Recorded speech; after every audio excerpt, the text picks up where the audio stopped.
Boys and girls, this is the Undisputed Era. Adam Cole, Kyle O'Reilly, Roderick Strong, and you're listening to Going In Raw, baby. This is Shayna Baszler, and you're watching Going In Raw. This is the knockout artist, Cassius Ohno, and you're Going In Raw. Hey, friendo, Steve here. And Larson. And welcome back to Going In Raw, the only pro wrestling podcast you need to be listening to right here at youtube.com/Steven Larson. And of course, wherever podcasts can be found. We do these live over here on the Twitch at twitch.tv/Steven Larson. Give us a follow, and you'll be notified whenever we go live for a wrestling recap. Correct. And of course, this weekend is WrestleMania weekend. It's going to be really interesting to see if there's any evidence as to what the enthusiasm, not the enthusiasm, but what the turnout for WrestleMania is going to be this year in terms of audience. Hold on. Turnout? Audience. Yeah, there's no one going to be there. No, man, not turnout in terms of live at the arena. I know that. I mean, you know, people who are actually watching. Wouldn't that be great viewership. if viewership. Yeah. Wouldn't that be great if what, you didn't understand? Wouldn't that be great? Wouldn't that be great? You a hard time. Come on. What's that? I'm just giving you a hard time. Come on. Wouldn't that be great if like an old WrestleMania outdrew like the new WrestleMania on the network or something like that? I mean, I wouldn't be surprised at this point. Yeah, me neither. I think there's going to be a genuine curiosity factor to see how they're going to do it. But I think a lot of people are like, if it's not WrestleMania with the spectacle and all that, what do I care? Yeah, I don't know. I mean, if ratings are any indication, they don't. We haven't got our ratings in yet for that's going to be an hour away for the Wednesday Night Wars. Mm-hmm. Raw's rating was in the dumpsters. Horrible. Really bad. Really bad. One of the worst ever. Yeah. But anyways, we're living in weird times, so weird things are going to happen. Yeah. In any event, we will be here for you for WrestleMania. Mm-hmm. We'll be watching. We'll be watching live, and we're going to be recording us watching live, broadcasting that. Still up in the air, Larson, as to whether or not I'm going to be at the office. Let's do it from home. Or here at home. Let's do it from home. It's going to be a decision I'll have to think very carefully about. Just do it from home, man. Well, I'm gonna make that decision. All right, my 2 cents. Do it from home. Embrace the chaos. Hey, you know what? That's a great tagline, though. It is. Embrace it. Embrace the chaos. WrestleMania Embrace 36. The chaos. There you go. Anyways, it's better than what they came up with. Too big for just one night. Too big. Yeah, too big for one. Don't lie to me, WWE. I know why you're doing it over 2 days. We all know why you're doing it. Oh, man. Anyways, so yeah, we're going to talk about... Oh, by the way, our AEW review is live now. Correct. You can check that out. Some of you should probably check that out because not a lot of people did. It was weird. I would have thought that like people would have wanted to know our opinions on Marco Stunt being murdered. Evidently not. Evidently not. Oh, God. Oh, who's behind you? Whoa. So, back there. Man, I got to tell you, there wasn't a whole lot of buzzworthy moments from NXT last night. I really enjoyed NXT last night, actually. Or it wasn't bad. It wasn't bad. It was an improvement over the previous couple weeks, and I actually really enjoyed Sam Roberts on commentary. Yeah, me too. He was pretty funny. He was funny. I find him kind of annoying when he's on the pre-show, but he really struck the right line between annoying heel and informative heel commentator. Because I think far too often the pre-show, he just goes all in on knowing heel. And it's too much. I think he does the same from what I saw during his stints on Main Event? Main Event, yeah. He and Phillips have good chemistry. They were playing off each other really well. Yeah. All in all, I thought he was pretty good. There were some good matches. We saw this guy. Yes. For the first time in a while. You call it, I guess, the re-debut, because he technically debuted at the Breakout tournament. But then he was nowhere to be found. Then last week we got a little mini vignette with him. I'm doing a little bit of business here that's off camera. I have a crayon and I'm putting like a thumbtack into it. Oh wow. For some reason. It's like a mini project of mine I'm working on. You gonna build some sort of structure of crayons and push pins? I don't know. Maybe we'll see how that goes. Interesting. Well, I mean, everybody deals with quarantine in their own way, so. Right. I'm gonna build a giant, colorful wax structure of some sort. Maybe Anyways, like when Kramer made a little statue to all his friends out of various forms of pasta. Fusilli Jerry, yeah, exactly. Fusilli Jerry, yeah. Oh, Fusilli Jerry, yeah. Look at that. DKC has donated $7.77. Thank you. Thank you so much. Thank you, DKC. Hopefully he didn't have to use PayPal. because that's what he was saying. He was like, I'd donate, but I got to use PayPal. There you go. So, anyways, one of the themes seemingly last night, if we were to take anything from it, was new. The new generation. Yes. I'm telling you, man, if there was a crowd in attendance, Shotzi would have had them in the palm of her hands. Oh, that was great. Gauntlet matches kind of rely on the crowd to take the journey with whomever is going to be the Iron Man of the Gauntlet match. Yeah. I mean, Gauntlet matches are seemingly these days the most surefire way to make a new star. Oh, easy. You put someone in a Gauntlet match, they go on a good run, they get the crowd behind them, bang, star is born. Watching NXT versus AEW last night, a thought occurred to me. And I don't know if it's necessarily so much intrinsic in the WWE system. I'm going to get off topic from new generation of NXT stars just for a second, though. That's fine. It seems like so many, I know that, like especially the main event last night was intended for TakeOver. And I don't know if they changed anything of the layout of the match, or if they even had the match laid out weeks ago, or almost a month ago on March 11th when things started, happening, leading to the quarantine. Or the stay-at-home orders and so on and so forth. But it really feels like a lot of NXT matches, especially the good ones, the main event last night was good. So much of how they're booked, laid out, all the false finishes and whatnot, are put together to get a response from the crowd. Yes. Whereas I don't feel the same way with the AEW shows. Like the opening match on AEW last night, Kenny and Trent, that played perfectly fine with no crowd because they weren't really playing to the crowd with false finishes. Yeah, there were some crazy spots with like the powerbomb of the pole, but not a ton. It wasn't flashy for the most part. And so maybe that's kind of the issue that NXT is having with these empty arena shows, one of probably several, versus AEW, where so much of what NXT does, and to a larger extent WWE does, is all about playing to a crowd. Whether it be promos, pretty much everything, entrances, posing on the turnbuckle, and I just don't really feel like AEW relies on that quite as much, at least for their week in, week out shows. It's a point you made before, where with AEW you've got guys and gals who are coming from the indie scene, where you might be in front of 20 people, you might be in front of 200 people, but regardless, you have to tell a compelling story, either for 10 people or 200 people or whatever. And I think you hit the nail on the head. WWE, everything they do, and we've talked about this a couple times, everything they do is meant, you're right, is meant to be in front of a crowd. I mean, why is Bobby Fish getting on the corner turnbuckle and then looking out? And he only did it briefly because he's old enough to know, and he's, had plenty of time back in his day on the indie scene. He's wrestled plenty of Ring of Honor shit, so. Ouch. Okay. Yeah. And so he gets up on the turnbuckle and he's like, surveying the crowd for a second. Then he realizes he looks like an idiot. So he looks back at Velvetine Dream. And he's looking at that crowd. He's like, Bobby Fish wrestled in Ring of Honor, and they're actually drawing crowds. That's true. That's totally true. But no, I mean, these guys, they go to the Performance Center. They take these classes that are meant to teach you what it's like to be in front of a crowd. Everything is structured that way. AEW, these guys for the most part, haven't had the benefit or lack of benefit of the Performance Center. And so, yeah, like there is a different dynamic there for sure. I thought that the women's match last night, that the Gauntlet match, did the best. Ironically, given that I just said that, Gauntlet matches do favor like a big crowd response to bring the person, to help them with their stamina and their grit and all that stuff to get through the next person.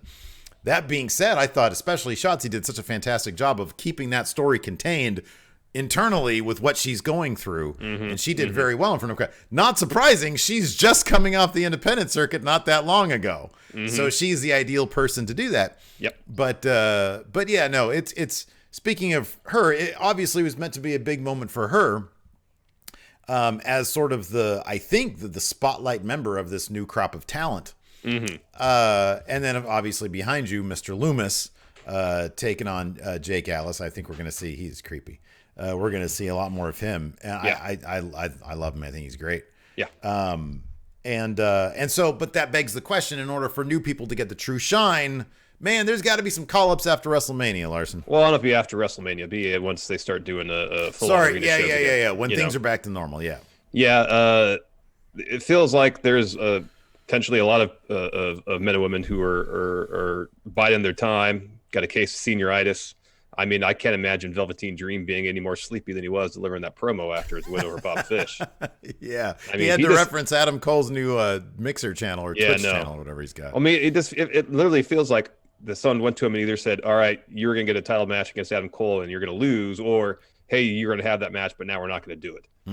Because he seems so disinterested. Yeah, and there's any number of reasons why that could be. It could be the things that you just mentioned. It could be that he understands this is not the right time to make a return. You know, it's like he came back, and it wasn't like his return was it felt all that special in the first place. No, it didn't. I feel like the Velveteen Dream is this really should be Keith Lee right now. That's what it really should be. I mean, he's the guy. You've mentioned this before. He's the guy who's standing out there saying, which title do I want to take? If anybody should be... No, what title do I want to take first? If anybody should be taking on the entirety of the Undisputed Era, it should be Keith Lee. Now, I think maybe you'd want to save him at this point for a bigger time anyways. But striking while the iron is hot is a really important part of the pro wrestling process. So I don't know, man. You're right. It comes off as sleepy, and I don't think it's just the crowd, because I thought their match was fine. It's just the whole idea of him taking the title off of Adam Cole at any time in the future seems less likely, in my opinion, or it should be less likely than him simply moving on to SmackDown whenever things, in May or June or whatever. So, yeah. But looking at the NXT roster, is there anybody else that stands out to you? I mean, you would think that whenever they do this eventual Velveteen Dream Adam Cole match for the title, whoever loses that is going to Raw or SmackDown. Whether that's Cole, whether that's Dream, whoever's losing that match is moving on. We had suspected whoever would lose this Ciampa Gargano thing would move on. Doesn't seem to be the case, because Triple H went out of his way to make the point that you guys think this place ain't large enough for both of you. Well, you got to change that. Essentially, it's going to have to be big enough for both of you. Yeah. So there's you could say Dijakovic, you could say Dave. There's so many people who are just kind of Damian Priest and Killian Dane. There's so many people that are kind of hovering around the upper mid card that aren't really doing a whole lot. And you can make the case that any of them can make the move. Basically half the women's division, you can make the case, is going to make the move, especially with Rhea Ripley having that title now. And assuming she beats Charlotte, she's going to have it for a while. Yeah. So, do you want to have Candice LeRae in NXT still, or Mia Yim, or a lot of other really talented women more or less spinning their wheels in NXT? And yeah, sometimes they can come up with some captivating stories without the title on the line. But the women's division in NXT especially is so deep, so talented, and to have them be underutilized and not have them be involved in title contention for an extended period of time, because Rhea's going to have that title. Yeah. Would their fortunes maybe be better on the main roster? That's debatable, but at least it's a new challenge for them. So there's 3 people that I can point to right now in this ladder match, which, by the way, I'm really looking forward to. I think it's going to be a really good match. There are 3 people in it that I feel like should move on when things go back to normal. You mentioned Candice, Mia Yim, and Io Shirai. Yeah, I'd be surprised if Io gets the call up just because they were going to try to convince her to resign. Yeah. The other 3 people in the match, I think, are the perfect 3 people to lead the division. Even Rhea Ripley. Like, Rhea Ripley should be heading out too. I mean, she's fighting Charlotte. Like, she has main roster written all over her. And the main roster could use a freshening up with the women's division as well. Yeah. A mid-card title, by the way. Yeah. Tegan Nox, Chelsea Green, and Dakota Kai. Bianca Belair could easily go to the main roster. Oh, yeah. Wait a second. Where is she? No, I don't believe she's in this particular match. Probably because she's going to go to the main roster after WrestleMania. That was the plan. Yeah, that was probably the one for sure scheduled call-up. Yeah. Or roster move. But even, I mean, if you look at, so you got Tegan Nox, you got Dakota Kai, you got Chelsea Green. all should be leading the women's division moving forward. And then who was in the and then you got Shotzi Blackheart, who obviously they have huge hopes for. And then who else was in that second chance? Caden Carter, she's been getting a lot more TV time of late. Yeah. Yeah. Looking at the Xia Li, she's beating a lot of TV time as well. Yeah. But like Forgotten Sons. Aaliyah, what is going on with Aaliyah, man? How is it she's been there so long? And it's funny because, like, you see, Shotzi had Xia Li, and then before her, it was Deonna Purrazzo, who's a terrific wrestler. Yeah, she's really good. Yeah, she's really good. And those first two matches were just really good. And then Aaliyah shows up, and it's like, okay, well, we know it's not Shotzi the problem here, because their little segment was not that great. Yeah, it was kind of clunky. So I'm looking through the men's roster. You could easily see Forgotten Sons getting called up because they're not doing anything with them. Unless they're the guys kidnapping people. Maybe. That'd be an interesting swerve from their... So I guess one of the masks that was used to kidnap somebody was a Dos Caras mask, who, if I'm not mistaken, was that... What was Alberto's name when he was in... Oh, maybe. Hold on a second. Dos Caras. Or was he the son of Dos Caras? Hold on a second. Well, I mean, he did say there was conversations between himself and WWE. Oh, no. Dos Caras is it's his dad. Okay. It's his dad. What did Alberto go under as, though, when he was a luchador? What was his name when Crow Cop knocked him out? Yeah, I know. That's what I was looking at. He had a mask then. Let's see here. Ring names. So he has been Dos Caras in some way, shape, or form. He was also Dos Caras Jr. Okay. Yeah, okay. All right. And I guess the leading contender for that you'd think would still be El Hijo del Fantasma, King Cuerno from Lucha Underground. Yeah, that's a good point. Yeah. So the Joaquin Wild kidnapping. Oh, the most casual kidnapping ever. Hey, Wild, get in the car. Yeah, come on, man, get in the car. I texted you that it was like he called a friend to come pick him up, but his friend was really impatient. All right, we got to get to the airport, man. Anyways, man, we're running late. Let's hop right into this. Anybody else on the main roster? Velveteen Dream. Killian Dane. You mentioned Killian Dane. Like, Damian Priest probably should be North American champion at some point. Killian Dane needs to move on. He needs to just move. Either go to UK and fight the Coffees, or go to SmackDown or something. I know. I mean, there's him and Tyler Breeze. They brought him back to NXT. You think, okay, well, at least with Killian Dane, they kind of gave him a repackaging. You can tell they're trying to do something new with him. But guys like that, I think so far, best I can recall, Finn Balor has been the exception in terms of people that went from main back to NXT in terms of doing something larger. Yeah, sure. Something with more gravitas, seemingly more important. Yeah. They tried that with Dane, and then they just quickly kind of dropped it. Like, I like the direction they were going in. Because they were like, man, we have so many people clogging up the mid card. And it's like, they put the Broserweights in a tag team together, so at least they're that. But yeah, they got to release some pressure, man.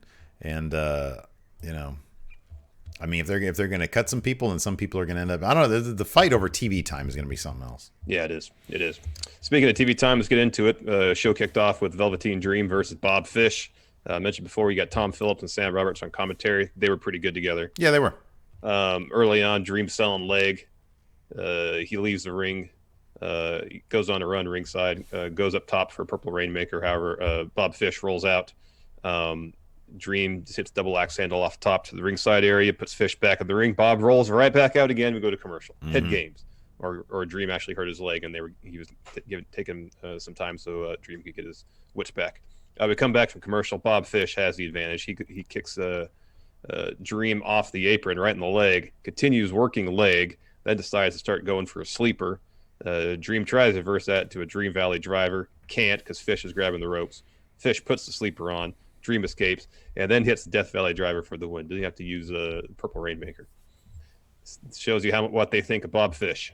Yeah, it wasn't a short match though. No, it wasn't. It wasn't like he was dispatched of quickly, and he was working Dream's leg over pretty good. Yeah. But you know, if the story was Bob Fish worked over Dream's leg so much that he couldn't do this finish, so he'd do something else, like we saw with Darby Allin a couple weeks back when he pinned Kip with the roll-up thing rather than using the coffin drop. That makes sense. Yeah. I just didn't, you know, I don't know what precluded Dream from going up top based on how much he worked the leg over. Like Dream Valley Drive doesn't really seem any easier from that perspective than going up the top. But whatever. Anyways, Dream has a promo afterwards. He tells Adam Cole to put the video games down and open up his third eye. It's time for his experience to come. He says Cole may play hard, but he's about to get worked hard by the Dream. Ooh. He wants a title shot. He wants a title shot, or he wants a little piece of this action here. No. Worked hard. No. No good. Okay. Next, we had a Bivens Enterprises interview. And so Malcolm Bivens said he scanned the world, looked all over the place for the best tag team, and he found them. Introduces his team, Rinku and Sarav. Wasn't it Shiriv? Crap. I said it a couple times out loud to make sure I got the pronunciation right. I did too, but that and was it didn't 2 work. Hours ago. It was 2 hours ago. You know, old age things. And then dubs the trio Bivens Enterprises. Then Rinku and Shuriv each speak, and then Bivens tells the Broserweights that they're waiting. Yeah, they spoke in. No mention of a CD player though. Did you ever find a CD player? What's that? I don't know. I'm not sure. I didn't keep up with that particular storyline. I wish they would. I hope that they inject some more humor with him. I know, because he's hilarious. He's great. You know, maybe they'll start adding that. I know Triple H. He can still be funny and like serious. He can be funny and still be serious at times. And you know, there's something fun about someone who's both menacing and really funny. Yeah. I get that they don't want to lead off with the comedy. Yeah. Next, Dexter Lumis. Right behind you. Look at those pecs, man. Those look good. Oh, I know. Versus the debuting Jake Atlas. Jake Atlas has wrestled a lot in California. Wrestled for APW for a while. He was like the most indie looking guy tonight. Like if we didn't know that he was a high profile indie signing, I would be like, oh, jobber. Because in fact, totally job to Dexter Lumis today. Yeah, he got a little bit of offense off. He had a nice Rana. Good looking neck breaker, suicide dive. But yeah, it took a Uranagi from Lumis followed by an arm triangle. Why does his arm triangle look better than Jake Hager's? That's how Jake Hager actually wins MMA matches. You know what it might be? Jake Hager has really long arms. He is. He's very lanky. Maybe it's just awkward for him to do it. It could be. Like, I have too much arm. I don't know where to put it. Problem is, too, is when he was doing it for first couple of matches, he was doing it standing up. Yeah, right. And it's like you're not getting body weight on somebody doing that for the choke. Whereas in MMA and like Dexter Lumis here, you know, you're on the ground, you're on the mat, putting your body weight on the person. So maybe Hager will start doing it that way. Dexter it just looks better. Dexter Lumis, he's got like everything though, man. His character work is phenomenal. How does he make himself not blink? Yeah, he doesn't blink. Vince probably loves him. He's like, oh, he's managed to control his involuntary bodily processes. I guess he doesn't sneeze. He doesn't. You'll never see him yawn. And his music is so good. Oh man, it's perfect. Straight out of like an 80s serial killer movie. All it needs is a little bit of synth. I mean, that's all it is synth and drum machine. It's great. Next, get a quick shot of Keith Lee backstage prepping for his match, the Killer Cross vignette. I kind of feel like they're going too much with this. Just have it run this one last week how it did. Don't play it again. Next week, he shows up versus Gargano Ciampa. Give us a week to forget about him. I agree, man. When his vignette played during the Triple H thing and the Gargano Ciampa thing, that should be it until we see the dude. I know. But then they replay it again, and then commentary's like, oh, we see who it is, but we don't know who this is. It's like everybody knows it's Killer Cross. Yeah, we all know who it is. We all know who it is. Killer Cross, damn it. I know NXT, their Twitter, they tweeted out something about, it was like a dude with like a TV set for a head. And it was like related to Killer Cross. Let's see here. That's not it. Where is it? I know I saw it somewhere. Maybe it was Killer Cross's own Twitter account. Maybe TikTok, Steve. There's a lot of Shotzi on their Twitter feed. Oh man, we're about to get to that. That was a hell of a performance.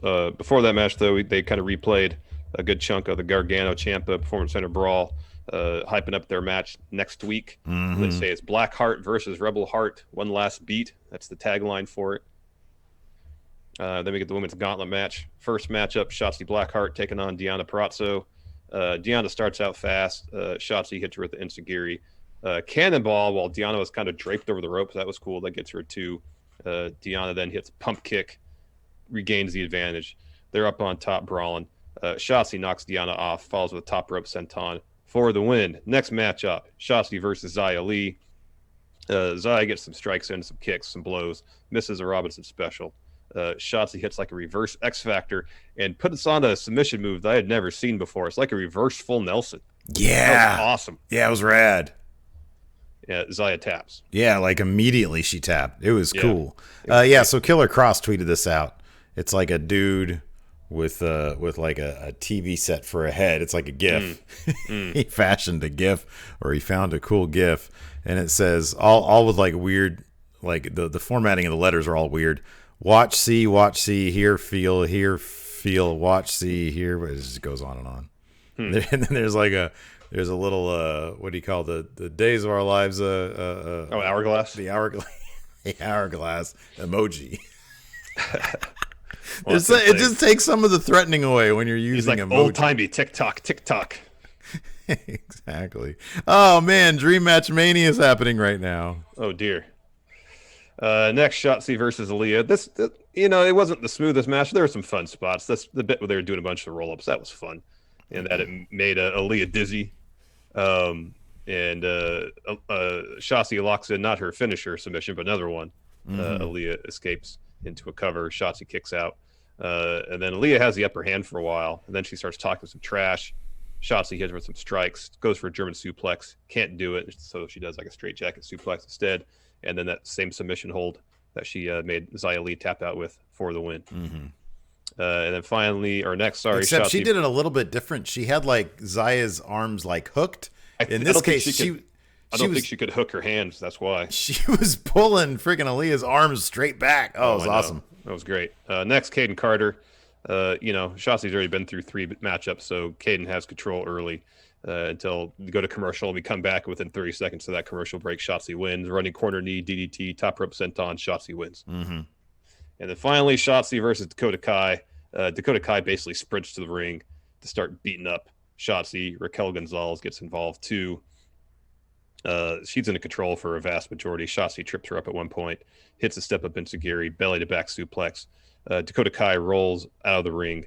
Shotzi hits a suicide dive.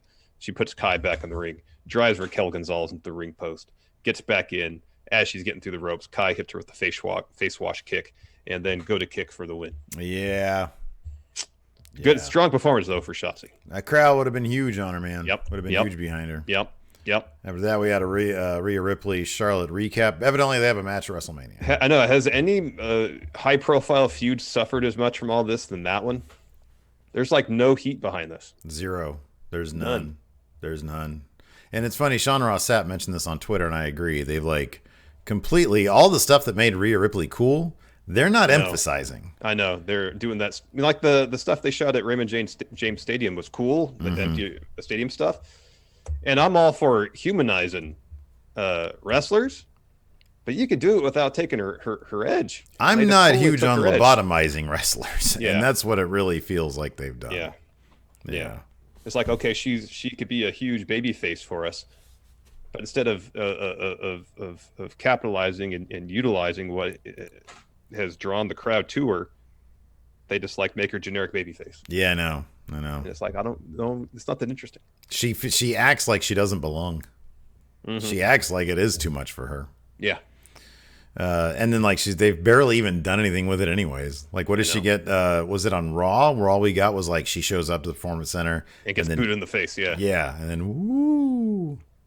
I know, it's pretty lame. Next, Kushida versus Joaquin Wilds. This is a fun match. Hey, Joaquin, he got rid of the fin on his helmet. He did. He still has like some sort of headgear though. No, he's got a helmet. It's got a back strap. He didn't have to hold it when he got in the ring. Good. Oh, he got the strap this time. He's got the strap on the back. I wish he'd wrestle in it. It looks really cool. It does look cool. It's not enough for him to win, though. No. Try as he might, he tapped out to an armbar. There was a great armbar transition early in this match from Kushida. He's really good. Yeah, I think Lucha Blog posted a GIF of somebody having done this in the past, and it's one of the cool things about wrestling Twitter is that you see this every once in a while now. A wrestler will do something really cool, and then you'll be able to source it with a GIF from like 5 years ago. Yeah, it's neat. But yeah, honestly, the highlight of this, like it was a really fun match, and like we don't see nearly enough of Kushida in NXT. No. And Joaquin Wild is a lot of fun. Yeah. But Sam Roberts was on his game talking trash about Joaquin Wild. Like every time I try to have a conversation with Joaquin, you just get the rave horn. Oh, the opening when he was talking about the DJ horn. Yeah, that was great. Was hilarious. He's talking about trying to get into EDM but can't do it. He said, I realize it's not for me. He also said at one point, he says, if Joaquin Wild picks up this win and gets a haircut, he'll be held in high contention here in NXT. Yeah, that's pretty good. He had some good lines. He did have some good lines. Probably the most exciting thing to happen to Joaquin though the last night was getting kidnapped. Before that happened, we did it's got an extended Gargano Ciampa video package. They're really pushing this match for some reason. So Joaquin Wild is trying to do an interview. He's asked what's going through his mind. He's like, "Yeah, I had a great match again, but I lost again." Mm-hmm. He thought he was going to come to NXT and make an impact. That hasn't worked out. Just then, the SUV tears into the parking lot, almost hits him. And Joaquin Wild, makes sure the interviewer is safe. And a dude in the luchador mask gets out of the SUV and is like, "Hey, Wild, get in the car." Just like that. No urgency. It's really Wild polite. Does. And he does. He's like, he thought, "Oh, you're my Uber? Oh, my ride's here." My Lucha Uber's here. And then after that, we got our main event, Damian Priest versus Dominik Dijakovic versus Keith Lee. They had stats. They had height. I know, this was weight, cool. Weight, reach, style. Oh, it was cheesy as all hell. It was too much. Well, the graphics were like really simple. There was nothing like moving It looked about like them. a template. It looked like a template. It did. It looked like a cheesy template. Oh, man. Like right away, though, there was some back and forth. No one could land a blow, and then they all kick each other at the same time. That was cool. That was funny. We go to commercial. We come back. That was funny. Keith Lee's out of the ring. Damian Priest drops Dijak with the flatliner. He's in control, hits him with a DDT, leaves him to break the pin. So then Lee goes up top. He's looking for a deadlift suplex on Damian Priest. They're brawling up there. Dijak comes to, gets in. He clubs Lee in the back, puts him up in the electric chair. Priest follows with like a top rope spinning heel kick. It's like a doomsday heel kick. Mm-hmm. And then Dijak and Priest start teaming up on Keith Lee for a bit. Him with a double choke slam. Yeah. And then Dijak immediately goes for Priest. Tries for a feast your eyes. Priest escapes that. And then he razors edges Dijak out of the ring onto Keith Lee. But Keith Lee catches him. Yeah. And then Priest follows that up with a step-up tope on both of them. We go to commercial. We're back. Priest reverses the Dijak choke slam into the reckoning. But no, he can't hit that. Dijak escapes. And then Dijak tosses Priest into Lee. Lee catches him and then uses Priest as a melee weapon against Dijak. Like holding up like powerbomb position and starts throwing him, hurling him into him. Then power bombs Priest on Dijak 4 times. 4 times. Yeah, man. This is again one of those. You really needed a crowd for this. This needs a crowd. It really does. Then hits a spirit bomb on Priest. Dijak, after getting power bombed on top of 4 times, breaks up that pin. That was a cool spot, though. That was a cool spot. It was great. It was awesome. It was a fun match. Lee goes up top. Priest hits him with a couple kicks. He tries for a Frankensteiner. Lee catches him. Tries for a powerbomb off the top. Priest powers out of that into a Rana. And then Dijak from the opposite corner follows the top rope elbow. And then Priest and Dijak get up. They hit cyclone kicks on each other at the same time. Funny. Mm-hmm. Both fall on Keith Lee. Double cover. Funny. Mm-hmm. Lee kicks out. Yeah. So Lee goes up top, and he's like trying to do some double move to Priest to Dijak. It was unclear what that was supposed to be. Well, that was supposed to be like a double Spanish fly. Was that the plan? That's what I thought, but I was like, nobody's in correct position for this. No. They shove him off, and then Dijak kicks Priest to the floor, and then Dijak hits this corkscrew senton on Keith Lee. That was rad. That was freaking amazing. So while Priest is on the floor, he goes in the ring, gets his nightstick, whoosh, telescopes it out. This was great. This finish was great. He takes a swing at Dijak. He avoids it, gets Priest up for Feast Your Eyes. He's about to hit it. Priest gets the nightstick up, so it hits Dijak in the knee. So Dijak's selling that. He's down. Meanwhile, Lee pounces Priest out of the ring. That allows Lee to hit Big Bang Catastrophe on Dijak to get the win. Yeah, this was a really killer match. It was a lot of fun. It was a lot of fun. And in front of a crowd of 10,000 people or something, could have been, because if it was meant for TakeOver, that could have been really special.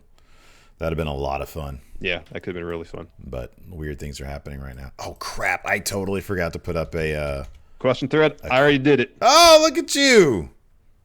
I'm gonna give you a Larson too sweet emoji for that one. Oh gosh, the one you completely and totally photoshopped. Yes. I'm gonna do 2 of them like that. It's like a top tier. That's a top tier emoji right there, man. We got all 3 questions. First, Malix Foster. Apparently, Bugenhagen and Dexter Lumis have a weird rivalry friendship on the house show loop. How would you book it? Lumis would either turn on him and then put him back in his murder van, or you do the thing where Henry Portrait, the serial killer. You had Henry, and then you had his henchman. And then they make videos together. If you really that's a messed up movie. It is. You want to take a really dark turn with things, that's what you could do. I like it. The electrician Scotty Sparks. That's a heck of a name. How long until I get Dexter Lumis versus The Fiend? Here's the thing about Dexter Lumis right now. He can't lose for a while. No, I think they're going to push him. Yeah. I mean, look at that guy. I know. His whole gimmick, he can't take a loss. I know. Or he takes a loss and literally goes on a death spree. Yeah. He should be booked like the Fiend of NXT. I know. But without the supernatural stuff. No. Just more blood. Killer. More blood somehow. Yeah, he should only be in death matches. So is Scotty Sparks and Patrick Sparks related? Because Patrick Sparks has now a question now. It's like they were together when this happened. Yeah. So Patrick Sparks, Austin Theory says, so since Ciampa won't go to main roster, allegedly, that's what he says. Says. He says, what does Johnny Gargano do when he does? I fear he won't be doing a whole hell of a lot if he goes to the main roster. Yeah.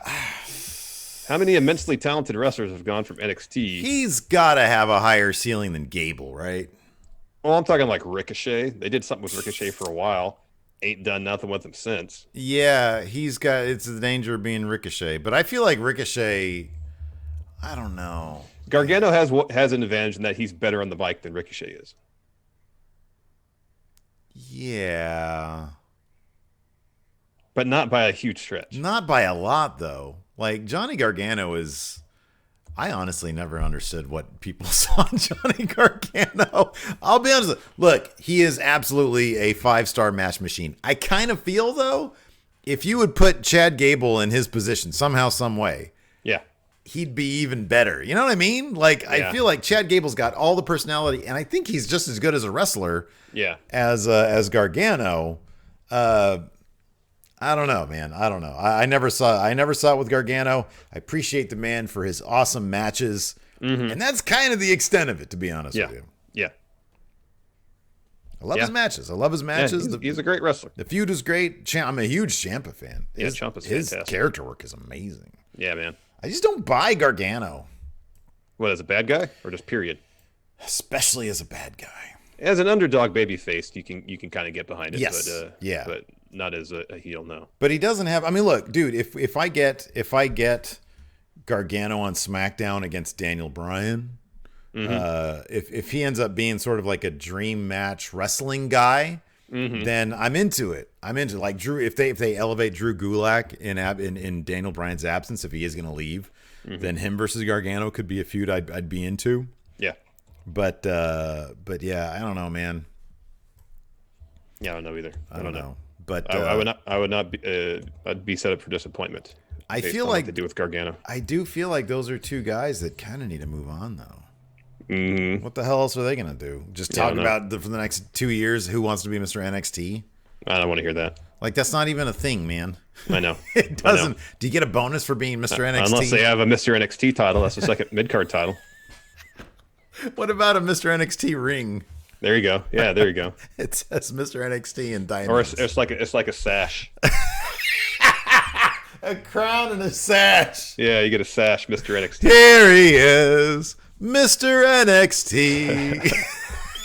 Ain't he great at wrestling? It's like you're the guest of honor of a parade. You get a pull in the back of a convertible car. You get your ring entrance that way. There he is. Wave to the crowd at Full Sail. Oh, man. Yeah, totally guys that need to be out of there. Let's see here. I'm going to check out the Discord, see if they got any. Here we go. Craig Morris. These questions, I feel, are like Ask Stephen Larson questions. Would you rather have no elbows or no knees? Well, you can't really do much if your arms are rigid out like this. I would rather I feel have like no walking knees. walking would suck with no knees, but you could still walk. Yeah. Okay, so what would be in their place? No, I think it'd just be straight bone from hip to ankle. So I'm you're saying like if you had no still- elbows, like your arm bones would go from shoulder to wrist. Okay. And so you'd have lock elbows the whole time. You can't do anything like this. So you just like walk around like this. Yeah. do. Well, you have to rotate with your hips and kind of waddle, I think. You'd have to do that. I mean, worst case scenario, you're in a. I mean, if they're literally absent, then you're just in a wheelchair. Yeah, but your legs would be sticking straight out. If your knees were absent and there was nothing there, you still have two bones, not a bone, not one straight bone. Well, I don't know. It depends. It depends. If it's your missing knee and therefore have one straight leg bone, that's my assumption, as opposed to two bones in there just kind of floating around to it. That was my assumption. You're transporting the then you knees can't out. walk. Then you can't walk. Then you can't walk. Yeah. Yeah, you'd be in a wheelchair. Yeah. So you'd be in a wheelchair. So I'd rather that as Yeah. opposed to floaty bones here Yeah. No, or rigid arms. or rigid arms. Hey guys, how's it going? I know. That'd be too much. Let's see here. How are you supposed to wipe your butt with rigid arms? Yeah, you can't. You might You go. don't- Yeah, I don't know. You need a bidet. Yeah, exactly. Alex Housen. So if you guys were commentators, what would Vince specifically tell each of you through your headsets? He would just He'd probably tell me to be louder. he would berate us. Did you just yawn? Why are you guys cracking so many jokes that nobody gets? How could you be so hungry all the time? How did you know that, Vince? It would all Which be, one of you keeps farting? it'd be all personal stuff. Why do you have so little money in your account? The Shaq 462, Shaq Daddy. Who do you think the masked guys are, and do you think this is going to lead to a faction? So, regardless of the fact that they had luchador masks on, I didn't detect an accent like a Hispanic accent, a Latino accent with the dude when he said, "Hey, Joaquin, come on over here." Yeah, I didn't notice that either. I don't know. I just saw on Twitter somebody suggested, they're like, "Oh my God, this is going to be the Forgotten Sons," because dude could have been Cutler. Yeah, Could have been Cutler. yeah. That'd be an interesting detour from what they were doing with grizzled young veterans. Blue Monkey G says, "Why are you sweating?" Not like you're working hard like me. I don't even sweat at the gym. Oh man. Rich wants to know who's going to take the North American title from Keith Lee. Damian Priest.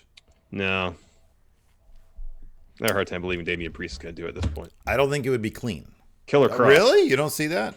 Killer Killer Cross. Cross. He's going to go straight to the main event scene. Yeah, we'll see. Killer Cross might take that title from Adam Cole Bebe. Entirely possible. Yeah, I could see they got to do something big with Damian Priest. And I could see maybe not cleanly, but I could see him taking that title from He Keith. gets that nightstick out. Exactly. Everybody loves the nightstick. Jimmy Thomas. This is an easy one because Sam Roberts was okay last night. He says if the choice was no new wrestling or Sam Roberts on every call, what would you pick? Oh, Sam Roberts. I'd go with Sam Roberts because eventually he's going to get even better and better. Yeah, I thought he was actually pretty fun last night. Oh, this is a good point. That Jimmy Thomas also says, let's be honest, they don't know who's in the mask. Totally, 100% true. I don't think so. I think that's not the case. I think they know. I think there's a plan. It's NXT, man. It's not main roster. If it was main roster, I'd agree 100%. The last couple of months where they've been creatively kind of in a rut, it's like, hey, here's a cool idea. Let's have some guys with luchador masks driving around a rented SUV and kidnapping people. Well, who's leading this? Well, we have some ideas, but I don't know. We'll see. They're like, hey, we saw this thing called Aces and Eights. They got away with it. It's going to be Mr. Kennedy. Greg Morris says, current monetary situation prohibits me from upping to ask Stephen Larson. That's totally an ask away. Ask away. That's fine. Yes. Greg Morris has been a friendo for a very long time. Let's see here. Let's see if there's any other notes here in the chat room. There you go. Quinn says Damian Priest seduces Keith Lee with his group of women. Then he rolls up Keith Lee when Lee diverts his eyes from the women because he's a taken man. Yeah, he closes his eyes. I can't see them. No touching, no watching. Roll up. Blue Monkey G, they have as much direction with this as they did with Who Tried to Kill Stone Cold. This isn't Vince at the helm, man. They know who it is, and it's going to make total sense. It's going to make total sense. I don't know. We'll see. There's got to be some clues. Anyways, we'll figure those out later. Yes. Thanks everybody for tuning in. We appreciate it. We'll be back with a news brief later on today. And for the Friendo patrons. Oh, but I wanted to do this. I know this is the end of the episode. I probably should have done it already. But in absence of us doing live streams from YouTube, we've got some new YouTube channel members. Yes. D Minor, Connor Bradley, the Chad, the Mexican Jedi, and Dr. Novik are all channel members. I'm not sure if they've been shouted out yet or not. But yeah, no, if you're a YouTube channel member, we are going to go. That's where we're going to be doing our WrestleMania stream. It's going to be on the YouTubes. And, you also have access to all that bonus content that we release as well. So it might be worth checking it out if you're, for whatever reason, not into the Patreon stuff. Yep. So thanks everybody for tuning in. We appreciate it. Everybody who's watching us live on the Twitch, thank you so much for turning out. Till next time, we'll talk to you later. Goodbye.